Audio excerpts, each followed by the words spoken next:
Hey, my fellow YouTubers. So, if you're on this channel, you've had toxic people in your life. And I think you'd be hard-pressed to find anyone, even a child, that hasn't had to deal with some level of toxicity and toxic people in their life. So, anytime we get harsh words or are treated unfairly or unjustly or harshly, it stirs up that feeling, that anger, and you kind of feel it bubbling up, and you feel mistreated, and you feel like your rights have been violated, and you want to react in some way that pushes back on that person. And in a way that's good, because it's your body and your mind and your soul trying to say something to the effect of, the way you're treating me is unacceptable, and I'm not going to tolerate it, But you end up looking like that person. You end up looking just as unbalanced, insane, angry, uncentered as that toxic person, one. And two, it doesn't feel good. Anytime you let yourself get angry and you lose your peace, you're going to carry that with you for, most likely, at least the rest of the day. And it's going to be kind of an uncomfortable feeling, because everyone would rather be content and happy and peaceful. And anytime you veer off of that path and you let yourself get enraged, or, just anytime you lose your peace, it sticks with you for a while, and it's uncomfortable, and it kind of grates at you. So you have no control over other people. They can do or say whatever they want. It's up to them. So when you accept that you have no control over that toxic person, how they're going to interpret what you say or what you do, how they're going to react to what you say or do,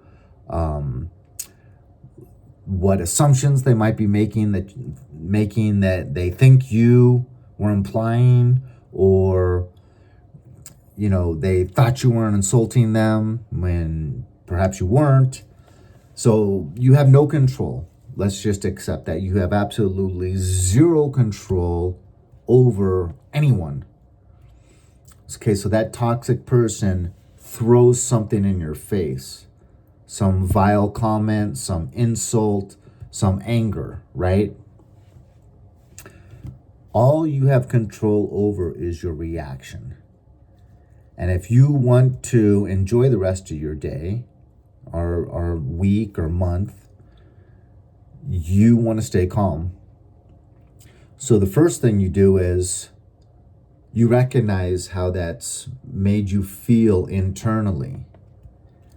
And it's a feeling of upsetness, frustration, anger, and you don't want to immediately just react upon that feeling. So the first thing to do is, one, recognize that person, he or she, has upset me. Second thing you want to do is take a deep breath. Before you do anything, before you react or respond, which is the better way, you want to take a deep breath. Immediately, that helps you cope with those uncomfortable feelings and your autonomic nervous system getting heightened. When you exhale, research proves that you're actually releasing toxins from your bloodstream. And that's why we call these people toxic, is they actually immediately put toxins into your bloodstream with that way they're acting towards you. So one, acknowledge, okay, I feel upset. Two, take that deep breath. Let out those toxins that have now entered your bloodstream. Next thing you want to do is, if you can, give yourself a little space in your reaction time. Let's call it in your response time. And, something to the effect of reacting slowly, because that's not what your heart rate and your bloodstream, and that's not what is natural, but something to the effect of, well, I'm sorry you feel that way. You haven't said anything negative back to make them even more angry. Because, what I used to always teach these high school kids and middle school kids is you don't want to do anything to elevate it, right? Because this person's already irate. And you could say something like, F off, or you could say something like, you're an effing idiot, or who in the hell do you think you are, and then they're going to become more irate. So something just kind of acknowledging their anger and their verbal things towards you, but without elevating it. So something to the effect of, I always think of Ronald Reagan, how he used to use well to buy time and to kind of just calm everything down. He would always look down and say, well, and then he would slowly look up, and it would be a very thoughtful response. So that little well, that looking down and saying, well, that bottom 2 or 3 seconds. And the other person is kind of having to calmly wait, right? So anything where you can well, or I understand you're upset. I like to often say, I in no way, shape, or form intended to upset you. Well, you did. Let them get it out, let that venom come out, Take another deep breath. I can see you're upset. And then you can apologize without admitting any wrongdoing. I'm sorry that you're upset. I'm sorry that you feel this way.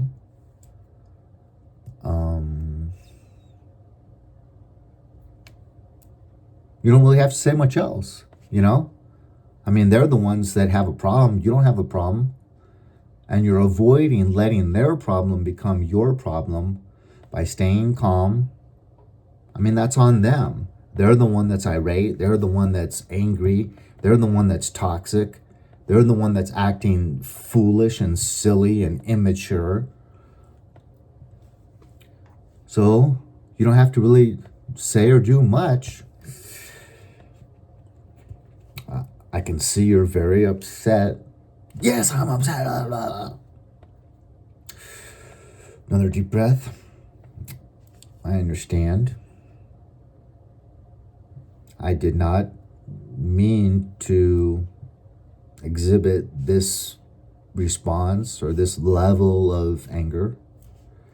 Well, when you say you're supposed to be here at this time, you're supposed to be there at this time. Point well made. I understand. I inconvenienced you. There were extenuating circumstances beyond my control. I don't know if you're interested in hearing what those are or not. I always intend to be where I say I'm going to be when I say I'm going to be there. And I wasn't there. Thus, your frustration and your anger. Never intended to elicit that emotion in you. Well, what was so important that you couldn't be there on time? I had a car accident. I'm sorry, are you okay? Oh, well, thank you for asking. I am okay. Well, did you come here right after the accident? I did, as a matter of fact. Well, I'm sorry. Whatever. But as long as you can stay calm, then the rest of your day is going to be that much better. And the rest of possibly your week, if it's someone that's important to you. So, it's just important to guard our peace. We don't have to let toxic people get into our bloodstream, to let their toxicity become our toxicity, to let their problem become our problem. And, I'm 57. I've come a long way, studying psychology helped, and then working with these kids that had anger management problems for 28 years helped. But most of my life, I've had kind of that knee-jerk reaction way of dealing with toxic people and toxic situations. But I would like to say that I've gotten a little bit better each and every year. The way we started off as, like elementary students and teenagers is usually just what we see in our household. So, we inherit, also kind of some level of personality, and we inherit some attributes just from genetics. But then we also are growing up within the household with those same people that we inherited our genetics from. So if we have parents that are toxic and like to yell and scream and fight and just react to things, knee-jerk reactions, we're going to start life off like that. It's very, very rare that someone wouldn't be affected by their genetics and their environment. Both of those things. That's all that shapes our personality, is our genetics and our environment. So it'd be very difficult to understand someone that as a teenager, didn't exhibit much of the exact same behaviors that the parents do, and their style of dealing with confrontation and toxicity. But it is something that when you educate people on it, how they can work on it and become aware of certain things and get better and better and better. Just to share a little short story with you. So I'm walking my dog a couple nights ago, and there's a sign up on the wall that says, giving away aquarium fish. And she listed like a bunch of different fish she has. And so I called her. She lives in this apartment complex I just moved into. And she said, yeah, just give me like 5 minutes. Stop by and I'll give you whatever fish you want. So, I just make sure I walk the dog about 5 minutes and I stop by. She gave me her apartment number. So, place is a mess. Just junk everywhere, like no place to even sit down on the couch, just tons of clothes, and all the countertops are completely full with bottles and empty bottles, full bottles, all kinds of stuff.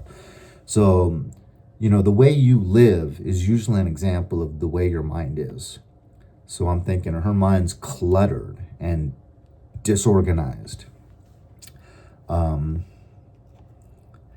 And she has, well, paraphernalia, drug paraphernalia all over the place. And but, my dog's interested in smelling around. There's a cat that lives there. My dog's interested in eating the cat food. And, and I would like I saw some fish I would like. So, let's be nice and friendly and get these fish, thank her, and be on my way. So that's what happens. But it ends up taking, she's offering me food and drinks and, this, that, and the other thing. And then she says, so I can check up on the fish. I really love these fish. So I could check up on them. Could I have your phone number so I could text you? Sure. So already a little sketchy. So I give her my number. We part ways. And then later that very night, she starts texting me about how are they doing? And I'm just like, good, but I'm going to sleep.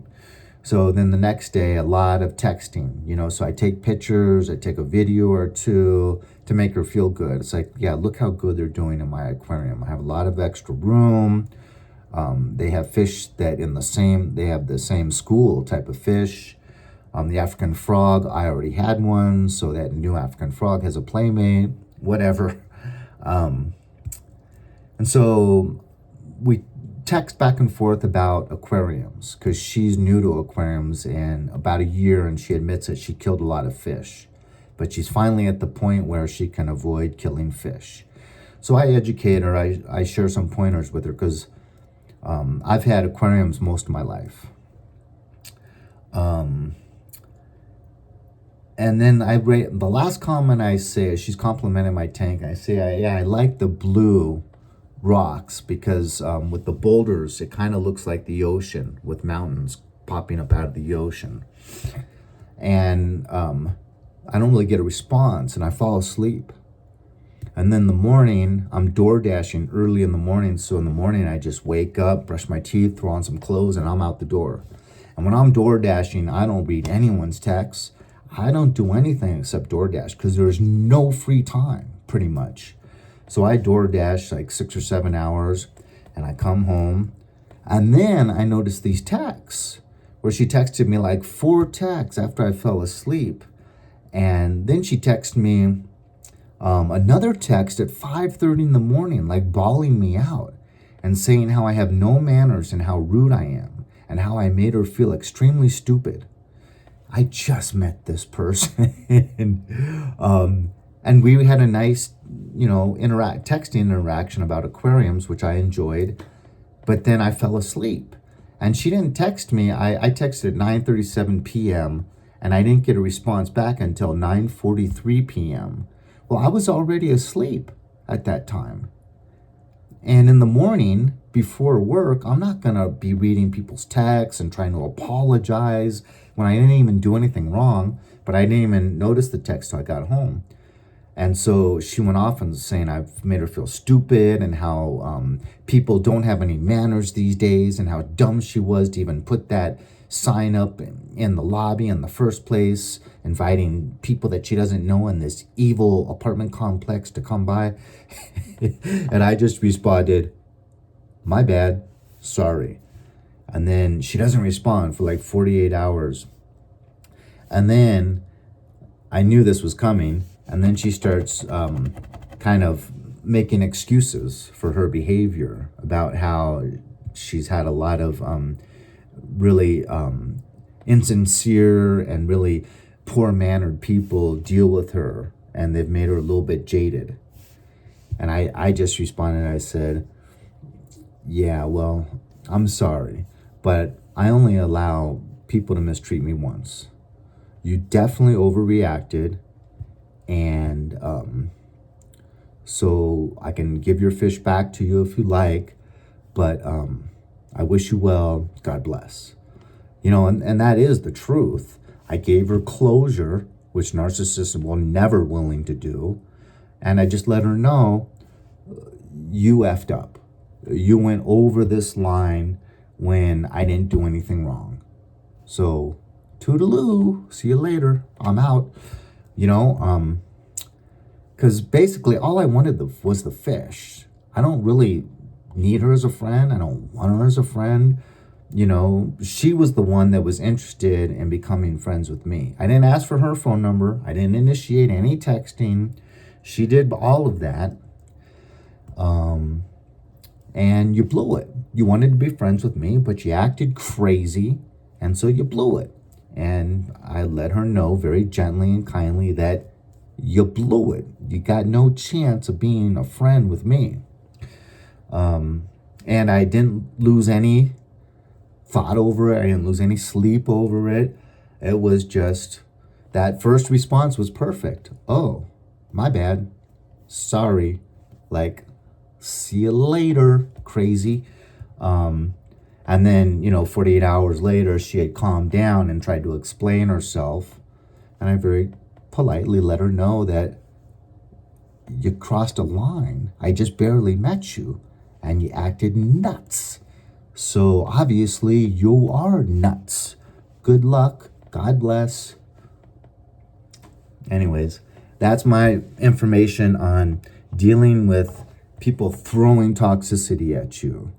And the only thing you have is to act as non-toxic as possible.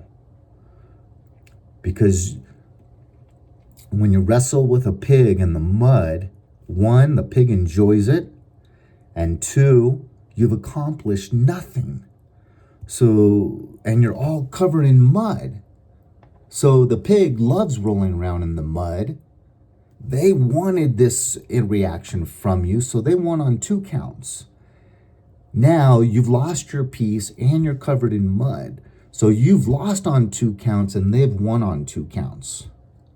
When the pig says, come on in here in the mud and wrestle with me, you say, no, thank you. That's not an interest of mine. Find someone else to wrestle in the mud with. Here, there's another pig. Go get that pig. You guys will both enjoy wrestling in the mud together. That's not one of my interests.